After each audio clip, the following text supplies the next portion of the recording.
I'm here with Mr. Chris Pearman.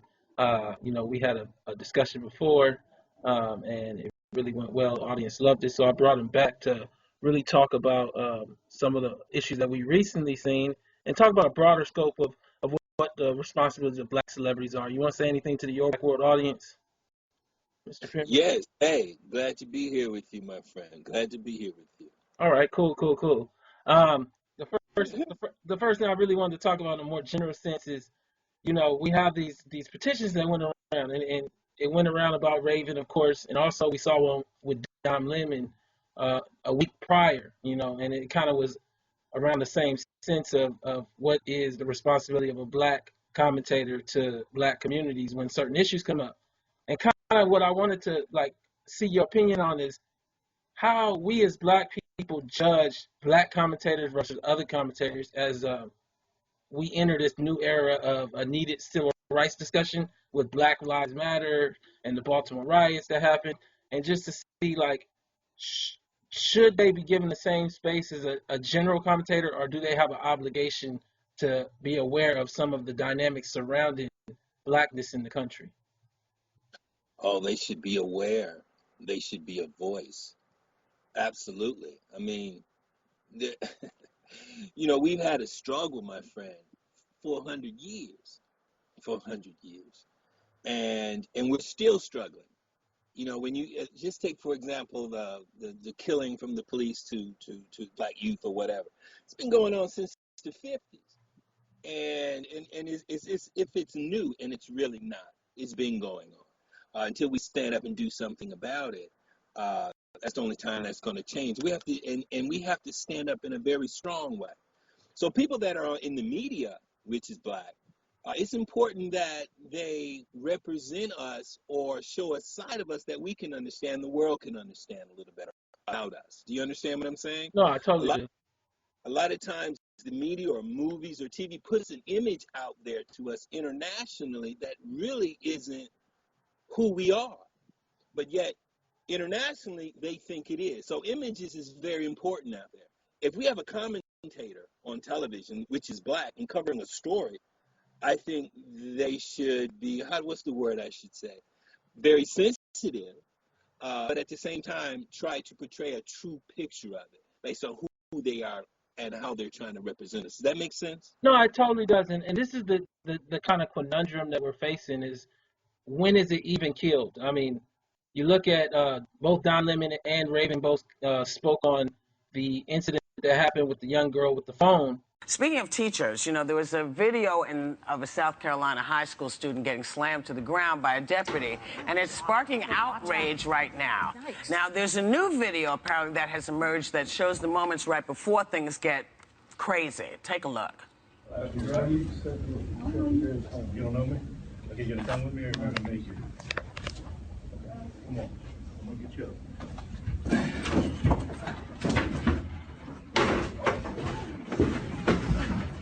Hands behind your back. Give me your hands. Give me your hands. That's ridiculous. Unbelievable. The only weapon she had was a phone? Yes. Well, isn't that a little bit overkill? But yes, it is overkill, but let's put out the whole situation, because I think it's very important that you understand, we all understand a little bit what happened, and we don't know everything. Okay, so first, she was asked by multiple teachers to put the cell phone away or to leave the room. We don't know if she popped off at the mouth. We don't know what she said, but she did not get up. And they called him as a last resort. He talked to her for 30 seconds, and she still didn't get up. 30 seconds or 30 minutes? 30 seconds or a little bit more. She still didn't get up. She still didn't put the phone away. Yes, you do not need to be manhandling a child that way, but at the same time, kids, put your phones away. Put your phones away. Wait a minute. Get off of her phone. And essentially, both tried to take like an even kill position, and they really got blasted for it. And I really have to look at it and say, this is a child, so I totally understand the audience feeling that way, particularly given that it's a child. But even more so with some of the way that it was approached, as far as like the comment of it, it felt a bit insensitive. And I think that's what other people felt as well. With Don Lemon, him and Sonny Hoskins went back and forth. I don't know if you got a chance to talk to see that. We don't know. As the commissioner said, this only shows a small slice in time of what happened. I'd like to know more before passing judgment. Are you guys kidding me?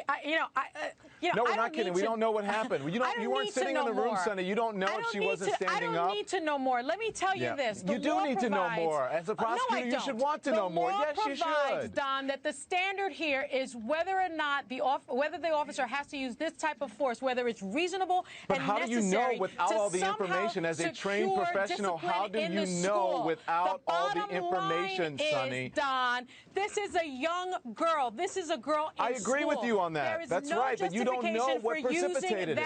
I don't need to know. We see what happens. Yes, you do need to know. That force is justifiable is the issue, and the force is not justifiable. Sonny, hold on for a second. She is sitting there. She is not resisting. She is sitting there in a chair.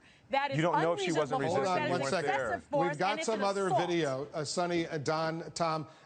This is from a different angle, some other video that has just come in. Let's show it to our viewers.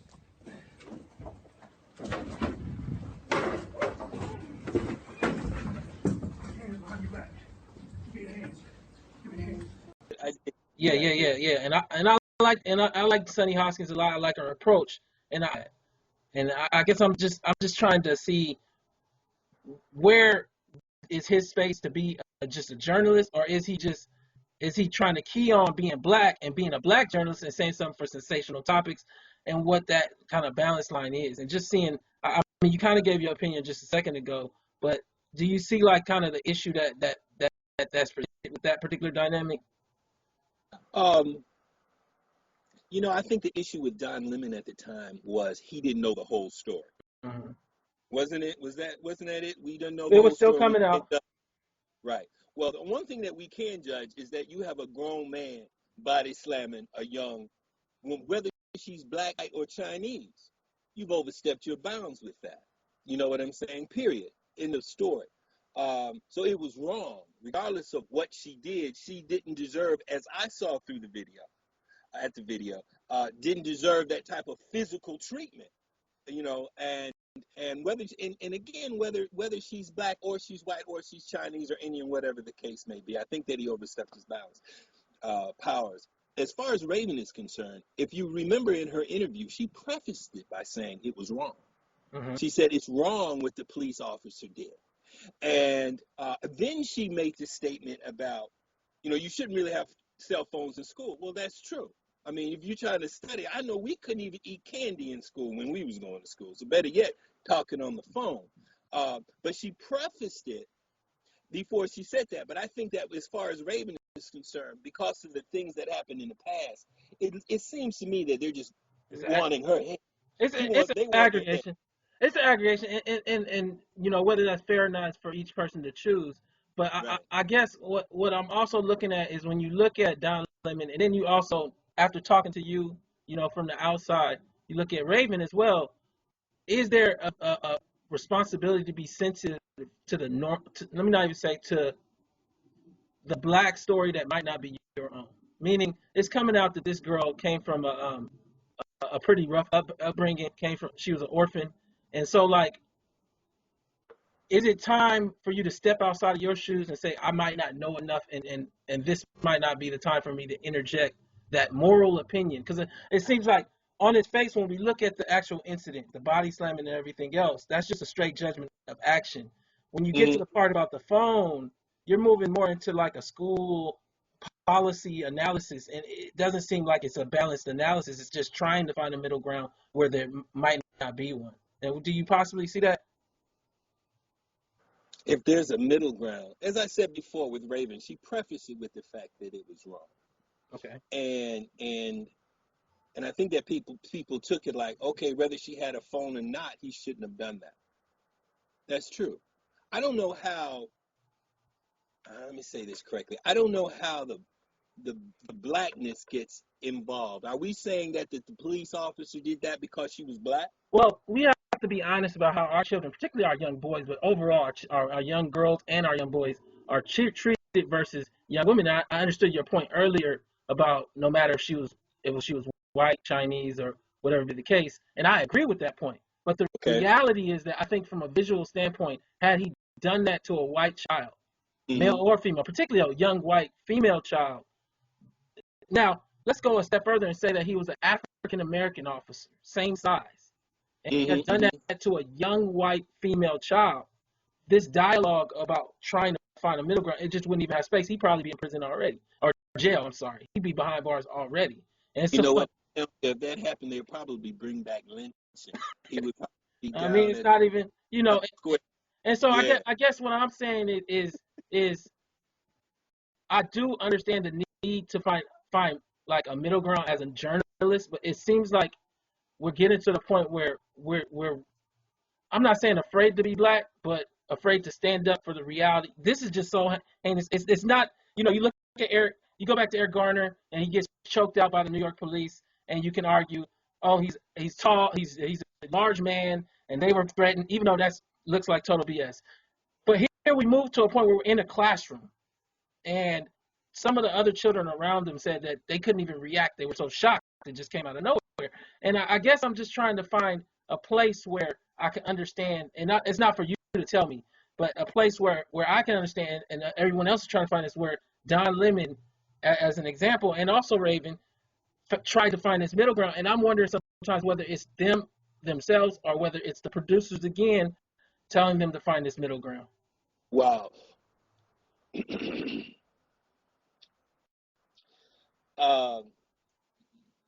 There's not many of us that are on the level of Don. Mm-hmm. Okay. And a lot of people, I'm not saying it's him, but a lot of people have to think about their lives and their job. You either go with the flow or you don't. You know what I'm saying? They look at it and say, well, if I try to satisfy, what's black over here, and you say what's over here, say, hey, listen, that's not our agenda. That's not our agenda. Yeah. Stick with it. Or, you can't pay the mortgage. These people are going to do what they do. You know what I'm saying? Yeah. I can't talk with Don. What his reason is and his agenda and all that, I don't know. Mm. But as far as my daughter was concerned, I didn't even talk to her about it because, like I said, she prefaced it. She prefaced it by saying it's wrong, but then she added that to it. But let me ask you something, Antonio. Definitely. What should they do if it's a black person that's up there? What should Don have said? Well, that would have said black. I'm just curious. Let me say this. This goes into what I'm going to go into now. I think that he needs to talk to more experts. It's like really interesting how CNN has kind of set it up as him as an expert. And I know some of his background. I know he hasn't had a criminal background as far as like a prosecutor or police officer, anything like that. And he tends to speak as though he's an expert. So you have a journalist asking a journalist a question. So I feel like a lot of times what's happening is they're asking people outside their celebrities of sort. And they've interestingly made Don the celebrity because he isn't like Raven, where Raven had a TV show and everything of the sort.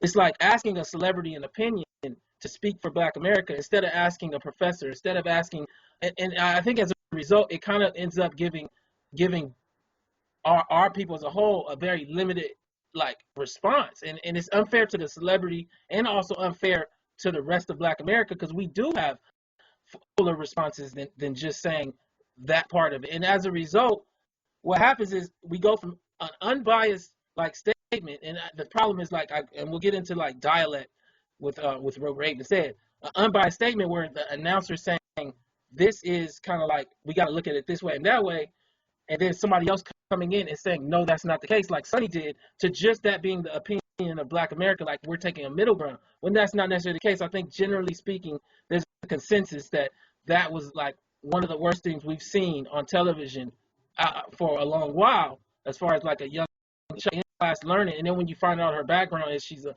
orphan possibly, and she was going through some things. It's just I think that lost her mother. Didn't she lose her mother? Yeah, and she had just lost her mother, and so my response would be just to say I don't know enough information first, and maybe I would like to come on this with an expert on the topic line so that it's given its due justice. And so coming back to the last part of it, I would in this new Facebook Twitter era, some of these dialogues aren't really properly based in how they're segmenting them. They're giving them small sections. Let's talk about this deep topic in 35 seconds and 3 minutes. And it's kind of give me a blurb. Do you feel that's appropriate? That's our culture today. That's our culture today. You know what I'm saying? That's our culture. Things is fast, fast, fast. They want it fast. If it's not there, they're moving on to the next. And we created this whole culture ourselves. You understand what I'm saying? We created that ourselves. Is it fair? Is it the right thing? No. But unfortunately, that's our culture as it is today. But let me say this. We saw the film. Yeah. If that child didn't have a gun or didn't have the size, that officer had no right to treat her like he did. Again, whether it's black or it's white, or what happened or didn't happen. You understand what I'm saying? It didn't make any sense. You don't body slam a child because you're saying, I want you to put your phone down in the way that he did it. No, I think the teacher should have got involved. And I see that point. And I guess that's the interesting part that Black America's kind of having as an issue with the response about put your phone down, because it almost seems like a justification for his actions rather than a clarification. But it does. But as far as Raven is concerned, and I'm not saying I'm sitting here, oh, that's Pop just trying to, look at. No, I'm just saying she prefaced it. And if you look at the clip, she said that it was wrong. A South Carolina deputy is being investigated after a viral video of him went berserk. He's yanking a female high school student down to the ground from her desk, and he's being assigned to other duties during the investigation. And Brian, what did you say what's happening? The FBI is now investigating. Really? Yes. Wow. The FBI is investigating. First of all, I think we heard about this story. The girl was told multiple times To get off of her phone. get off the phone. There's no right or reason for him to be doing this type of harm. That's ridiculous. But at the same time, you got to follow the rules in school. First of all, why are there cell phones in school? This shouldn't even be a problem to begin with, and he should have been acting like that on top of it. But Raven, this guy was known in that school. They called him the Incredible Hulk. He convinced Amongst students, though, but amongst the administration, they had just given him a award for being a role model. No, he had gotten in trouble before for already laying his hands on his students. He if had, I'm but not the mistaken. school gave him an award last year for being a role model. A role model who beats his students. Students call him the Incredible I don't care Hulk. what award they gave him, but yeah, still, the girl was obviously not following the rules, but you cannot lay your hands on someone, maybe even in jail, but even on Beyond Scared Straight, which is a show I love, they never hit the kids like that. They can't. He was actually sued for false arrest, excessive force, and battery in 2007 after a couple accused him of manhandling them. He has a record, and he's still hired, but at the same time, get off your phone. You are in school. Get off your phone. Well, that's the thing, too. And I'll pull it up. I pulled it up for the audience. Am I correct in saying that though? She started off there, and then she started off there, and she balanced it out by asking about the phone. But I think there was this second era action where she actually got kind of energetic about the phone and said, "Put your phone down." And I think that part particularly, the dialogue of it, it was like a slangish dialogue, and it was just kind of like putting the responsibility. It was the respectability politics that we always talk about back on this young child, let alone if it was even a man, let alone if it, and without a gun, that kind of action just was inappropriate. And it sounds like you're saying much the same thing. Yeah, I am. She just kept on going with it. But I think that had not she prefaced it, I would definitely have had an issue with it. If you not have prefaced the fact that he shouldn't have done that either way, you're out of line, period, in the story. It should be cut right there, regardless of what you did prior to that video. Because she's a young girl in school and you're a grown man. That doesn't make any kind of sense. I don't know if it's I don't know if it's a black and white thing. Is it? I absolutely believe so, because of where we're at as a country. See, I think that what's happening now, oddly enough, and this is no shot at the background that somebody like Raven might have or Don Lemon might have. It's you want to see black people successful. But what happens is that success kind of detaches you from the empathy of really seeing that black girl's situation before you speak on it and seeing what her ration might be. And in this case, it even where her ration might be because she didn't actually do anything to justify it. She didn't stand up. She didn't assert herself to the man. She just got attacked and mauled. And we all waited for actually a particular maybe prior incident. And even that wouldn't justify it because there would have been calm in between. And so, I'm really coming back to also the whole dynamic of what I just said. I question whether the celebrity gossip kind of dynamic that's being set up with shows like The View has space for these deeper discussions. And if throwing these deeper discussions discussions onto the table in that kind of dynamic leads to a very, very limited discussion about what's going on. Meaning, like, that panel should have had a psychologist, it should have had a school administrator, and then you have the discussion, not just three women that just got through talking about, say, a blouse or something of the sort. Well, Antonio, I mean, who's ever the executive producer of that show, whether it's Barbara Walters, people on the show ABC, that's their show, that's their house. That's just their house, brother. And as much as we would like to be a part and tell them what they're supposed to do, that will never happen. That will never happen. Well, this is my opinion is that it does happen by these type of dialogues. These type of dialogues, us as people, saying that this is what we want to see on television. And that, you never know what producer sees this and changes a little bit. I'm not saying that we go up and hold picket signs and say, give her to Raven, and we'll talk about that a bit. But what I am saying is that these are they doing? They got a big petition out. I mean, they might be out there picketing. Yeah, so to get her. They are going for her head, man. They are wow. And this petition went around with Raven, and I just, I don't want you to speak on it too much more than you feel comfortable. But what did you think about that yourself, as far as what was said? Well, I think that, as I said before, as far as that is concerned, that Raven did preface it by saying that it was wrong. And I think that she went on to continue about whatever she continued about. That was just her opinion. As far as the petition and stuff, there are things that she said in the past that's hurt Black people, that has hurt her people. That doesn't take rocket science to understand that, or a professor or a brainer. And I think that people are just, no matter what she says, they're just apt. It's like a witch hunt. You understand what I'm saying? No matter what this girl says, it's going to continue like that, I believe. Yeah. And that's what I'm looking at, and you have to be very, very, very, very careful. For them to have a petition out to get her fired, wow. I mean, you have to understand too, Anton, when you ask, how do I feel? When I managed Raven's career up into the Cheetah Girls, and everybody in America that knew her, there was never bad words said about her. Never was. Yeah. You know what I'm saying?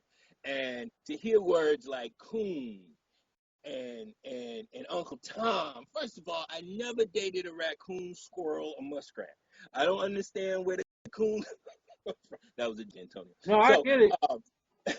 I've never heard that. So when you ask me how do I feel about it, as a father and as a parent, that hurts a lot. It hurts a lot. But she is grown, and she has to face the fire, and she's doing it. And it looks like ABC is behind her. They said, we see the petition, but we like Raven. She's, opinionated, and it's very strong for the network. What do we do? Do you think Raven should come off the show? Let me ask you. And listen, you're not going to hurt I've been in this business too long. Do you think she needs to come off? I'm curious. I think the show needs format changing. Personally, I think that that the dynamic of sensational media has overtaken spaces that might not need to talk about political topics if they just want to talk about sensational media. And so as a result, I think that you can put somebody like that in a better position to be more informed when they speak. Like the question comes, and we don't know this. Do they give a pamphlet before you go on air, or is it just go on air and say something we know you're gonna say that's gonna bring some Twitter followers? And so, like, I wouldn't say absolutely that somebody needs to come off the show. I think that somebody just needs to be, like I said before, Muhammad Ali needed Malcolm X. And I believe that, I'm not saying Raven needs Malcolm X, but I'm saying like somebody like myself, somebody, a pastor. You never know who could get somebody's ear and say, this is what might be going on. And we need to, so like, even like from a timing standpoint, the incident happens. We don't know enough about the girl. Instead of trying to get the scoop, get some information about the girl, then tell that to your host so that when they speak, they understand who they're speaking about, especially with a child. But they didn't do that. They want to go instantaneous, get it on first. And so now the host is just speaking from just hype. You know what I'm saying? So what happens when America sees that video, Antonio? Mm-hmm. There's nobody there for America to be in there, Malcolm X or Reverend whoever to be in their ear. They will have their opinion about it. Yeah, but and I think that the women are, and I'm not speaking for them because I don't know, I'm not part of ABC. I'm not, I'm not a part of that. But I think they're trying to be in a position like, we're just like you. This is what we see. This is our knee-jerk opinion about it, and that's how it flows. But this is the problem for us as blacks, is that white people, like they say, like most white people don't even have one black friend. White people are getting their ideas of who and what black people are from these shows, and they're in positions of choice and power when it comes to jobs, when it comes to ordinances, so as a result, when you're black and you're on the show, you have a different responsibility. I wish it wasn't that way, but it's just that way, because when they hear you speak, they believe that you're speaking for the entire race, and it's just the dynamic of it all. And so I do agree with you that they're set up as though they're everyday people, but they're on a show that has a viewership of 30 million people, so their voices are louder. No, you know what? I'm not in disagreement with you at all, my brother. You know what I'm saying? Yeah, we just build it. I love my people to death. I am who I am, and I love it. I think that when we start to try to get into the minds of those people that has been doing it over hundreds of years, it's hard to do that. So my question is, and I agree with you, if we're black and we're in that position, I think that we need to be sensitive to our people.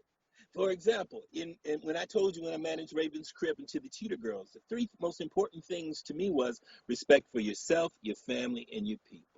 That was always the motto. That was always the thing. And if you notice the choices that I made through her career, from Hang with Mr. Cooper to Dr. Doolittle to her own show, it was very important to be articulate. It was very important to not be so-called coonish. You understand what I'm saying? What they may call, how they're calling her now.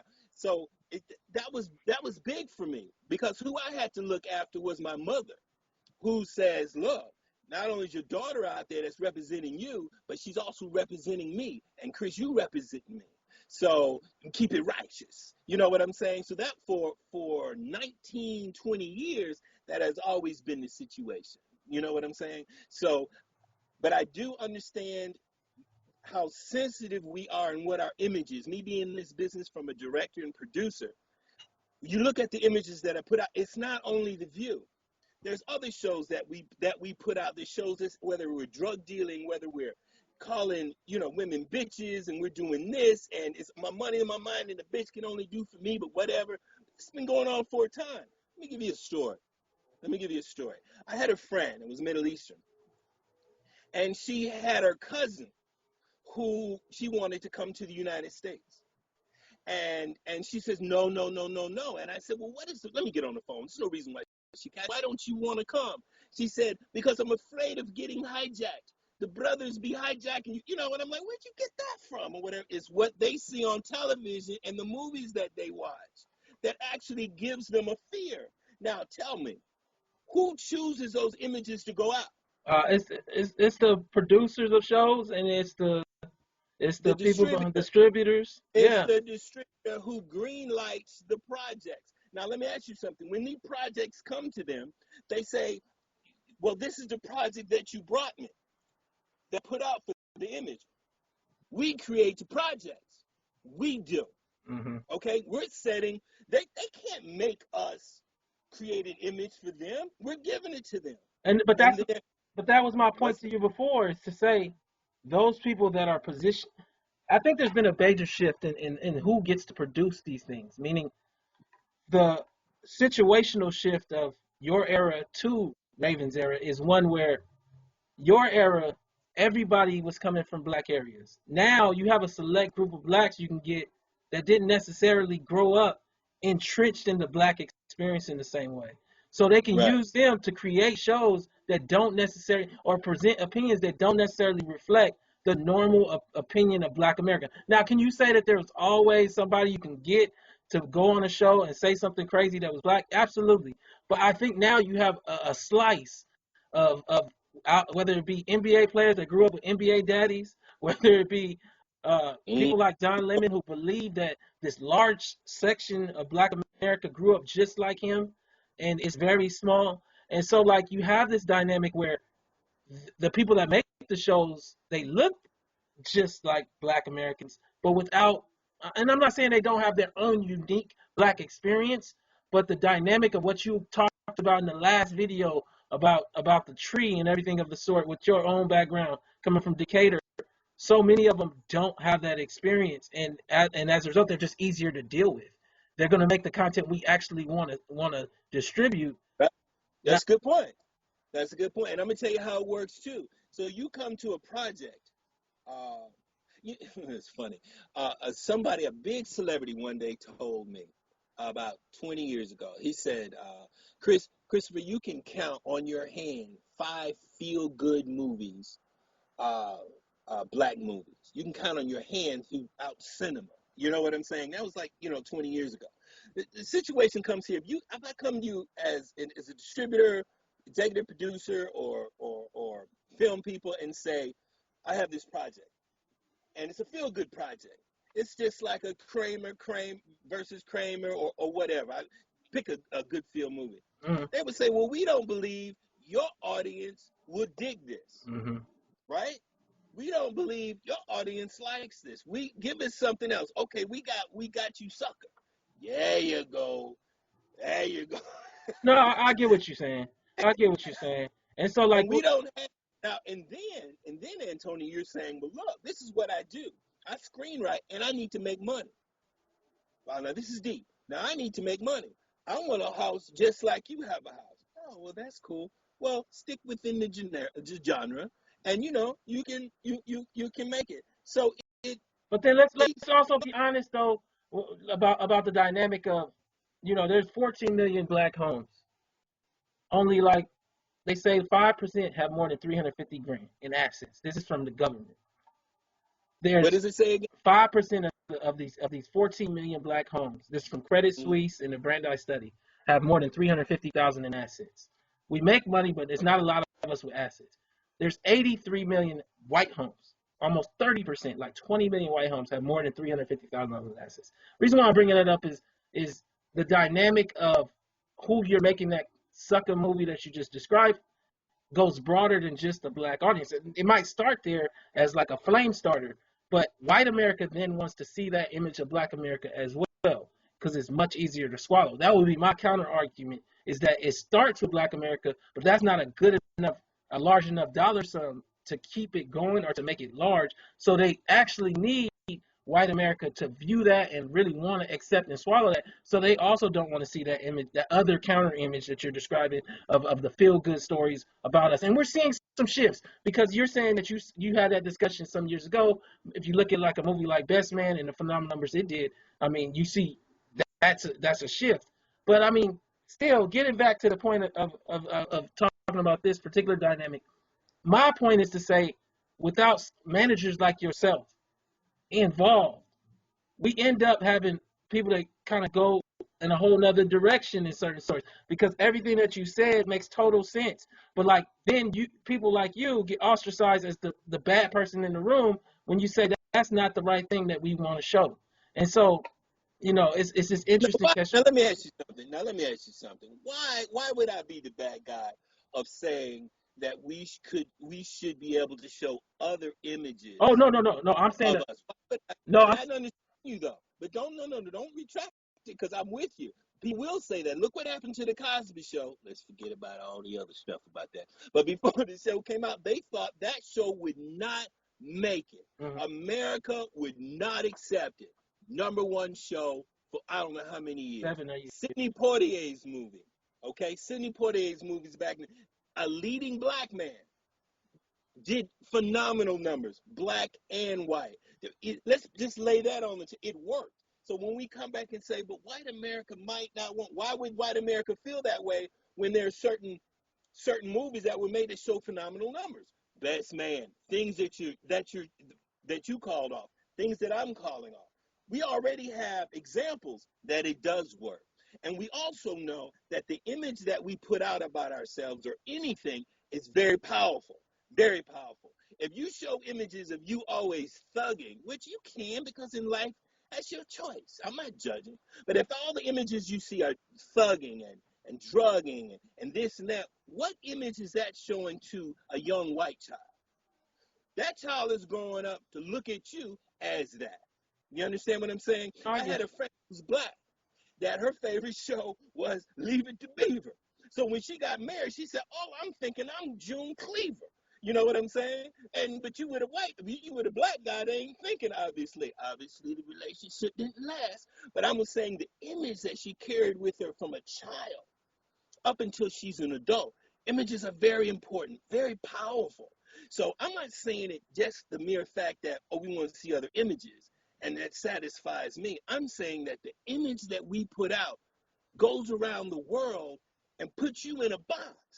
Now, you either are satisfied with that box or you're not. That's all it is. If we want to look and have our image like that. So then bringing this discussion back full circle, how do you feel about that image when you look at the put your phone down comment that has incited Black America? Like, is that the image that goes around the world? And do you see at least Black America's problem with that statement, especially in context of this child? Yes, I do when you highlight it like that. Okay. But if you don't preface it by saying, I think that was horrible what he did, if you take that out of the equation, I absolutely agree with you. Okay. I absolutely agree with you. But if you prefaced it and say, you know what that brother did was jacked up. We need to get him now. But you know what? Children, you don't need to have phones in the school. You don't need to be, texting each other. Not to say that justifies somebody beating your ass. No. But I can use that in a context where you're not supposed to have these things in class. And perhaps at that time, Raven shouldn't have said that. It just was the time. The timing, and I think how you just said it was entirely different. I mean, just the whole energy of put your phone down was almost like, it felt like a talk down to the girl, like on a language level. Like, and I think a lot of people took it that way. That's perception. You know what I'm saying? And as me as a person, I'm going to speak, I'm going to be for real. That's just who I am. Yeah. And if she had said that, I'd say the same thing that I said before. That was some dumb shit. You know what I'm saying? But I think the timing of it was wrong. And again, had not she prefaced it, if you ask me that, because that's another discussion. How is this internet texting phone stuff? How's that for being in school? How cool is that? That's a whole nother discussion. You know what I'm saying? I agree. But I think that she believes, Whoopi believes, and we all believe, dude, you were wrong. You was wrong. You could have simply just, had the girl by the arm and brought her outside. You know what I'm saying? Or called her parents or found another way to be able to think. And I just think that some people are just totally out of control. So answer your question is this. I believe that the timing of it and the perception of America right now, especially on Raven-Symoné, was bad timing. It was bad timing to bring that along with it. Had not she prefaced it like she did, I would definitely have a problem with it. But I think she feels the same way as everybody else did. It was wrong. Now, as far as Don is concerned, I have no idea what level Don is on, because I saw that between her and Sonny. Really, Don? Let me say this right quick. Really, Don? But as far as Sonny's, I love Sonny. I've done seeing it a lot of times. So I love Sonny, but as far as Don is concerned, I always have a problem with Don. And I guess what I kind of close our discussion on is, I do see your position, but I think in a lot of ways what Black America is dealing with is, like you said, the whole dynamic of coming from first the Oprah interview, where basically you say you're not Black, and then you come forward, and it's funny because the dynamic question here about Black commentators that become journalists that then spout opinions is your responsibility to Black America first. And so, like, when you go to speak on things, particularly that have high levels of emotional sensitivity, that deserve a lot of sensitive discussion, is your responsibility to be unbiased and to find a place to be unbiased, not naturally unbiased. You have to find unbiased stance with this particular one. This is a child that got body slammed. Or is it your responsibility to step back and just, for the moment, allow Black America to deal with this and resolve what they just saw? And that's kind of the catch-20. The space that I think that we're at right now. Well, Antonio, let me ask you this. are you gonna be on a program that I would believe that watches it is majority white? Mm-hmm. And if your audience, if your demographic is majority white, should you be on that show and be totally pro-black, or do you try to be? I'm not saying that. I'm not justifying anything Raven does, so don't even get that out. Put that out there. Oh, Raven, Symone. No, I won't. I'm just thinking. Are you doing it and be totally pro-black? Is Whoopi before Raven got on there? Was she just pro-black, or was she across the board? Well, let me say this. Speaking to this particular incident, you know that the audience is predominantly mothers as well. I mean, they're women, and a lot of them are mothers. I think you always find the relational point that allows you to get your point across. And one of the dynamics with Raven that people are also missing is that her age and her position in life doesn't necessarily connect her to this as a mother. And so, like, I think that, I think that as a person, that would have been the back door to get to the same place, to look at this as a mother rather than just as an individual or even as a student. And so, like, I don't think you had to be pro-black to actually feel for this young girl's situation. No, you didn't. No, you didn't. And like I said, the action itself is just wrong. Let's take everything off the table and take a look as you're wrong, bro. Yeah. You're wrong. You know what I'm saying? And you got caught. You know, now you need to deal with it. Yeah. Just as if that had been a black officer did that to a white kid, what would the result be? Should be your result. Period. You know, the phone situation, all that, like I said, that's a whole nother situation. Again, I think it's a timing scenario. But you have no right to put your hand on a child, someone else's child, in a school situation, or even the teacher calling in the security for the child, bro. Our teachers didn't do that. Our teachers didn't do that, Antonio. I didn't have security or police coming in. Our teachers took control of the classroom. You know what I'm saying? We were afraid of Mr. Johnson. Why? Johnson, jack your ass up. What are you talking about? Shut up. You know what I'm saying? Yeah. Mr. Johnson, the teacher. My mother's a teacher. My mother was a teacher. She handled her classroom. You know, she taught school in Decatur, hard kids, but they knew how to handle them. You know, so where are we in our school system now when the child wasn't even disruptive? I mean, come on, I can understand the child throwing chairs and stuff. Just on the phone and just sitting like this, and you're gonna body slam her? No, man, I think you need to be handled correctly. You know. Yeah. And we pretty much ended at the same place, you know. And like I said, I mean, this is just all about being productive. It's not any kind of gotcha moment. It's just having a discussion, I think, because I think that your voice is so important. I mean, especially as an African-American male father, and also a father of a black celebrity, we often don't get to see the backdrop of these people and how many sound foundational people actually created them. And I think that people have enjoyed hearing your voice. I know that your Black World audience has as well. Oh, good, man, good. Well, you know, I have my book out, Dreams So Big, and I think it's important. It's about teaching parents, teaching their child to believe and achieve, and there's a science to it.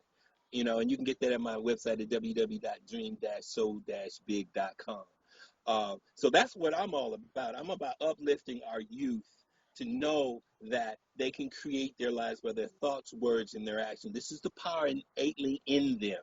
And I try to bring that out because a lot of us are so, how can you say, disenfranchised or disappointed or frustrated of the fact, like, I want to be this, but I can't because they say I can't. And my thing to them is, you can because that's who you are. You are the dreamer and you are the dream. And they have to understand and get back to that. Thousands of years ago, before there was colleges or anything, they always said, as a man thinketh, so shall he become. They knew that your thoughts will create you. We forgot that now because we've taken the power out of our mind and put it in outside technology, when the greatest technology that there is within us. And it's important for us as parents, people in general, to let our youth know, for us to have a great and beautiful future that is going to come about by our thoughts, our words, and our actions. So when you think of what did Raven say, this is very powerful. It can hurt, it can build.